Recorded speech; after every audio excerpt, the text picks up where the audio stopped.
ଅଚିହ୍ନା ମହିଳାଙ୍କ ଦଳିତ ମୃତଦେହ ଠାବ। ଦୁଷ୍କର୍ମ କରି ହତ୍ୟାର ସନ୍ଦେହ। ବାଲେଶ୍ୱର ଜିଲ୍ଲା ସୋର ଥାନା କେଦାରପୁର ପଞ୍ଚାୟତ ଘାସୁଆ ଗ୍ରାମର ଖରାଖିଆ ପଦାରେ ଜଣେ ଅଜଣା ମହିଳାଙ୍କ ଦଳିତ ମୃତଦେହ ଠାବ।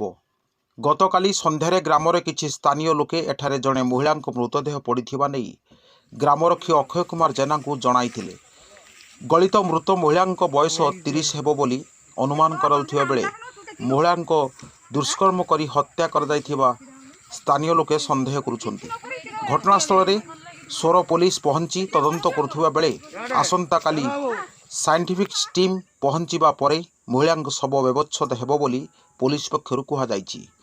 ସୋରରୁ ରାଜେନ୍ଦ୍ର ଗିରିଙ୍କ ରିପୋର୍ଟ, ନ୍ୟୁଜ୍7 ଓଡ଼ିଆ।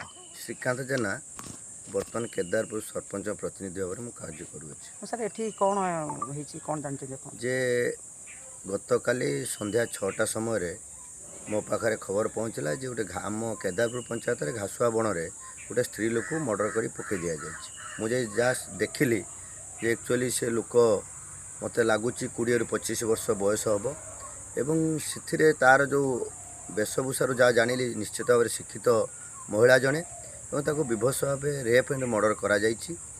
ଏହା ମୁଁ ଯାହା ଜାଣିଲି ନିଘଞ୍ଚ ଜଙ୍ଗଲ ଭିତରେ ଇଏ ଆମ କେଦାରପୁର ପଞ୍ଚାୟତର କୌଣସି ମହିଳାର ନୁହେଁ, ଅନ୍ୟ କେଉଁ ଏରିଆରୁ ମାରିକି ଆଣିକି ତାକୁ ଏଠି ପକାଇ ଦେଇଛନ୍ତି।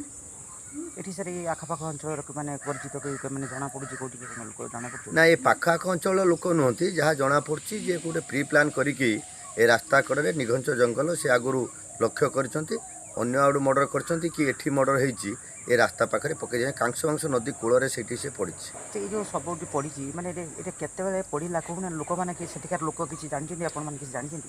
ନାଇଁ, ଯେତେବେଳେ ସେ ଗୋଟେ ଛେଳି ଚରାଇବା ଛୁଆ ଯାଇଛି ଦେଖିକି ଡରିକି ପଳେଇ ଆସିଛି, ସେ ଆସିକି ତାଙ୍କ ଗାଁରେ କହିଲା ପରେ ସେଠୁ ସମସ୍ତେ ଦେଖିଲେ। ସେ ତାପରେ ସେ ଗ୍ରାମରକ୍ଷୀ ଦେଖିଲା ପରେ ସେ ପୋଲିସକୁ ଇନଫର୍ମେସନ୍ କରାଗଲା। ପୋଲିସ ସାଙ୍ଗେ ସାଙ୍ଗେ ଆସିଲା ଯେ ରାତି ସାରା ପୋଲିସ ସେଠି ଜଗିଛି। ଆମେ ମଧ୍ୟ ପୋଲିସକୁ ସାହାଯ୍ୟ କରୁଥିଲୁ ଥିଲୁ। ଆଜି ବର୍ତ୍ତମାନ ସକାଳେ ସାଇଣ୍ଟିଫିକ୍ ଟିମ୍ ଆସିଗଲେଣି, ଜାଗାରେ ପହଞ୍ଚିଲା ପରେ ବର୍ତ୍ତମାନ ସେ କାର୍ଯ୍ୟ ତଦନ୍ତ ଚାଲିବ। ପ୍ରକୃତରେ ସେଇଠୁ ରହସ୍ୟ ପୁରା ଜଣାପଡ଼ିଯିବ। ଇଏ ନାହିଁ, ରହସ୍ୟ ନିଶ୍ଚିତ ଭାବରେ ଜଣାପଡ଼ିବ।